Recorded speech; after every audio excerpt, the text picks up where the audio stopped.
नमस्कार, वंदे मातरम, जय हिंद। मैं ओएस मिश्रा इस रीजनिंग के क्लास में आप लोगों का हार्दिक स्वागत, नंदन वंदन एवं इस्तकबाल करता हूं।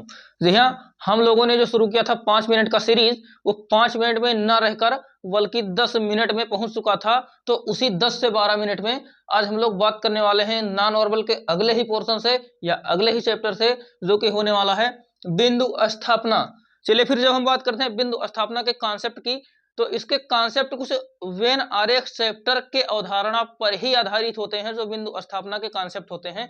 जी हाँ, बिंदु स्थापना का मतलब बिंदु स्थापित करना होता रहता है। आपको एक प्रश्न आकृति दी जाती है जिसमें कहीं पर एक बिंदु रखा जाता है। वो बिंदु जो रखा जाता है कॉमन पोर्शन पर रखा जाता है पूरे के पूरे फिगर में। जैसे इस प्रश्न आकृति में आप लोग देख रहे होंगे कि ये बिंदु जो रखा गया है वो एक त्रिभुज और एक वर्ग के कॉमन पोर्शन में रखा गया है या अंदर रखा गया है। उसी बिंदु को आप किस ऑप्शन में रख सकते हैं, वही ऑप्शन आपका सही हो जाता है। इसमें क्वेश्चन आपसे कुछ इस प्रकार से पूछे जाते हैं। कहने का मतलब, जो आपको प्रश्न दिया जाता है या जो आपको प्रश्न आकृति दी जाती है, उसमें आपको यह देखना है कि जो बिंदु रखा हुआ है वो कितनी आकृतियों के बीच में है या कितनी आकृतियों में कॉमन है। उसी हिसाब से हमें चारों के चारों ऑप्शंस में चेक करना रहता है कि यह बिंदु हम किस ऑप्शन में रख सकते हैं, वही ऑप्शन आपका सही हो जाता है। जी हाँ, यदि बात करें बिंदु की, तो इस बिंदु स्थापना में एक बिंदु भी हो सकते हैं, 2 बिंदु भी हो सकते हैं, 3 बिंदु भी हो सकते हैं, 1 में भी कॉमन हो सकता है, 2 में भी कॉमन हो सकता है, 3 में भी कॉमन हो सकता है। जहां तक कि आपके प्रीवियस ईयर एग्जाम में 4 आकृतियों में कॉमन मिला है देखने को, और 4 बिंदु भी देखने को मिले हैं। तो चलिए फिर बात कर लेते हैं सीधे क्वेश्चन की।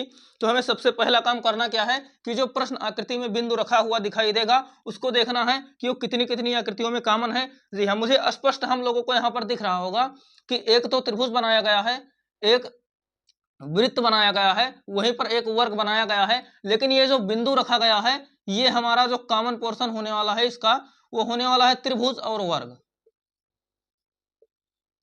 त्रिभुज और वर्ग, त्रिभुज और वर्ग में यह कॉमन देखने को मिल रहा है। तो हमें देखना है कि त्रिभुज और वर्ग नहीं, त्रिभुज और वृत्त। जी हाँ, छोटी सी गलती, त्रिभुज और वृत्त में कॉमन देखने को मिल रहा है, वर्ग तो हमारा अलग ही है।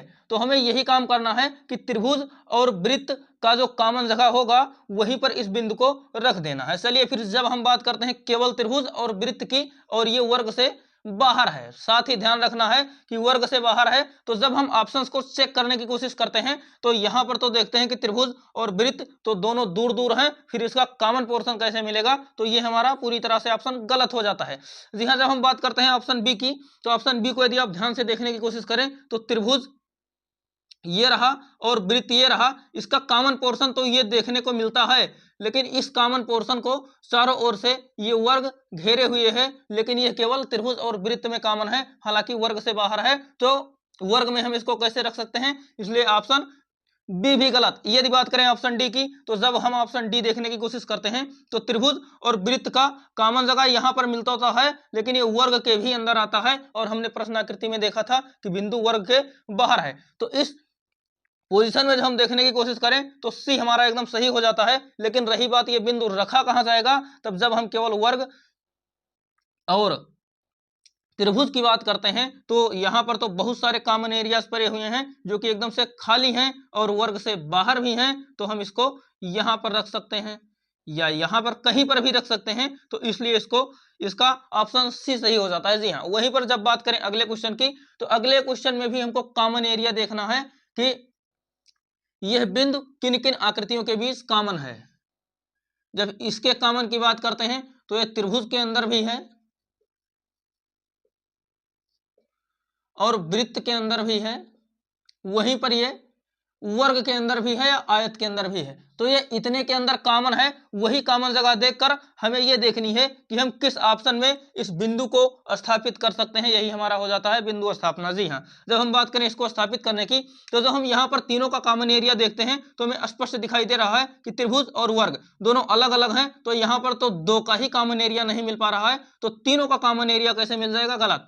जब हम बात करते हैं दूसरे ऑप्शन में, वहीं पर हम देखते हैं वर्ग और वृत्त अलग अलग है, ये भी गलत हो जाएगा। जब हम बात करते हैं चौथे ऑप्शन की, तो चौथे ऑप्शन में हम देखते हैं त्रिभुज और वर्ग दोनों अलग अलग हैं, ये भी गलत हो जाएगा। जब हम ऑप्शन तीसरे पर आते हैं तो तीसरे पर हमें त्रिभुज भी मिल रहा है और वर्ग भी मिल रहा है और यहाँ पर चतुर्भुज भी मिल रहा है। त्रिभुज, वृत्त और चतुर्भुज आपस में मिलते हुए इसका थोड़ा सा कॉमन पोर्शन यदि आप देखने की कोशिश करें तो कुछ यहाँ पर देखने को मिल रहा है। आप इस बिंदु को यहाँ पर स्थापित कर सकते हैं, इसलिए ऑप्शन सी सही हो जाता है। चलिए फिर मिलते हैं। अब जिन प्रश्न आकृतियों में दो बिंदु स्थापित किए गए हैं और ऑप्शंस में आपको चेक करना है कि दोनों बिंदु आप कहां पर रख सकते हैं। चलिए फिर मिलते हैं उन क्वेश्चंस के साथ जल्द ही। आपके बिंदु स्थापना के अंतर्गत दो क्वेश्चन आपके सामने दिख रहे होंगे। एक क्वेश्चन में दो बिंदु स्थापित किए गए हैं, वहीं पर दूसरे क्वेश्चन में तीन बिंदु स्थापित किए गए हैं। अभी तक जो हम लोगों ने क्वेश्चंस देखे उसमें केवल एक बिंदु स्थापित किए गए थे, जिनको हमें ऑप्शंस में स्थापित करना रहता था प्रश्न आकृति को देख करके कि वो कितने कॉमन एरियाज में बिंदु हमारे आते हैं या कितने कॉमन क्षेत्र में बिंदु हमारे आते हैं। यहाँ पर दो बिंदु को स्थापित करना है इन चारों ऑप्शंस में देख करके कि कौन से ऑप्शन में हो सकता है।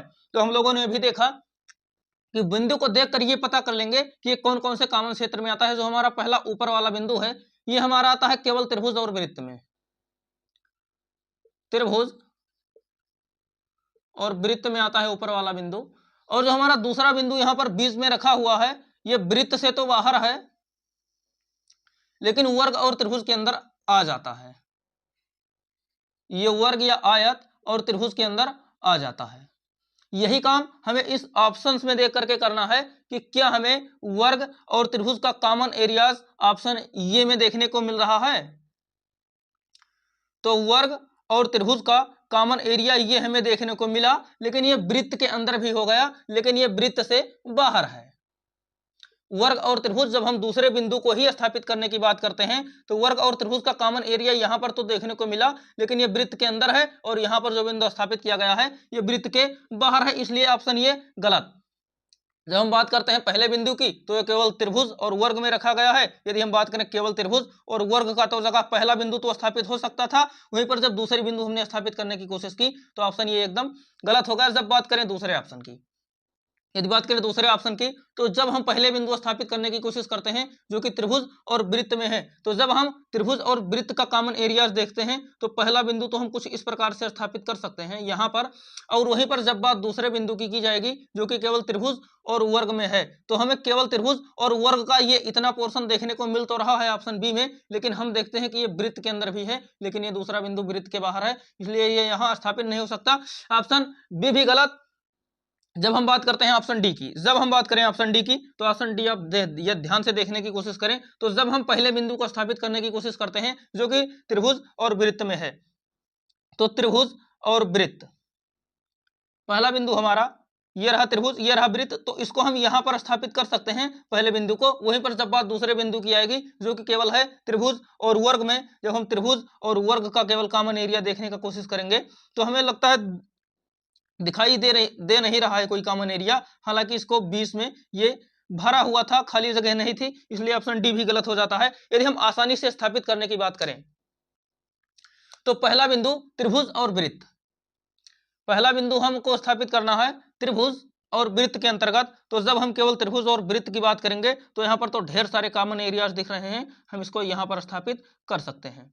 और जब बात करेंगे दूसरे बिंदु की जो कि रखा गया है त्रिभुज और वर्ग के अंतर्गत, तो यहाँ पर भी हमें ढेर सारे एरियाज देखने को मिल रहे हैं जो कि वृत्त से बाहर हैं और त्रिभुज के वर्ग के अंदर हैं, तो दूसरा बिंदु हम यहाँ पर स्थापित कर सकते हैं। कुछ इस प्रकार यहाँ पर स्पष्टता से स्थापित हो गई, इसलिए ऑप्शन सी सही हो जाता है। डी में हमको कहीं जगह ही नहीं दिख रही थी जो इस बिंदु को रख दें।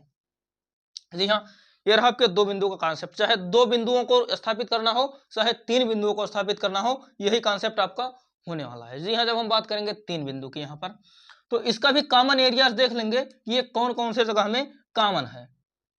जब हम बात करेंगे इस वाले बिंदु की तो ये वाला बिंदु जो हमारा है वो केवल वर्ग और त्रिभुज में कॉमन है,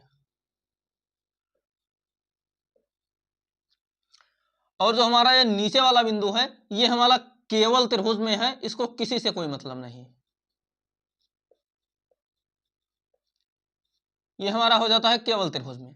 अब जब हम बात करते हैं इस बिंदु के जो तीसरा वाला दिया गया है ये त्रिभुज से तो बाहर है, स्पष्ट आपको दिख रहा होगा त्रिभुज से तो बाहर है लेकिन वर्ग और वृत्त के अंदर है। वर्ग और वृत्त, ये वर्ग और वृत्त के अंदर है, त्रिभुज के बाहर है। यही काम हम यहां पर करने वाले हैं। इन तीनों बिंदुओं को स्थापित करना है कि कौन से ऑप्शन में आसानी से स्थापित कर सकते हैं, वही ऑप्शन हमारा सही हो जाता है। जी हाँ, जब हम बात करें ऑप्शन ए की, तो ऑप्शन ए में अगर इस निचले वाले बिंदु की बात करें तो इसको हम तो कहीं भी स्थापित कर सकते हैं, केवल त्रिभुज का बहुत सारा एरिया पड़ा है। जी हाँ, जब बात करें इस वाले बिंदु की कि वर्ग और त्रिभुज का कॉमन एरिया जो कि वृत्त से बाहर है, जब हम बात करते हैं वर्ग और त्रिभुज का कॉमन एरिया जो कि वृत्त के अंदर, इतना एरिया मिलता तो है वर्ग और त्रिभुज का कॉमन, लेकिन ये वृत्त के अंदर आ जाता है, इसलिए हम ये दूसरा बिंदु यहाँ पर स्थापित नहीं कर सकते हैं। इस बिंदु के लिए वृत्त के बाहर एरिया चाहिए, तो ये ऑप्शन भी गलत हो जाता है। जब हम बात करें ऑप्शन सी की, ठीक नीचे बात कर लेते हैं ऑप्शन सी की।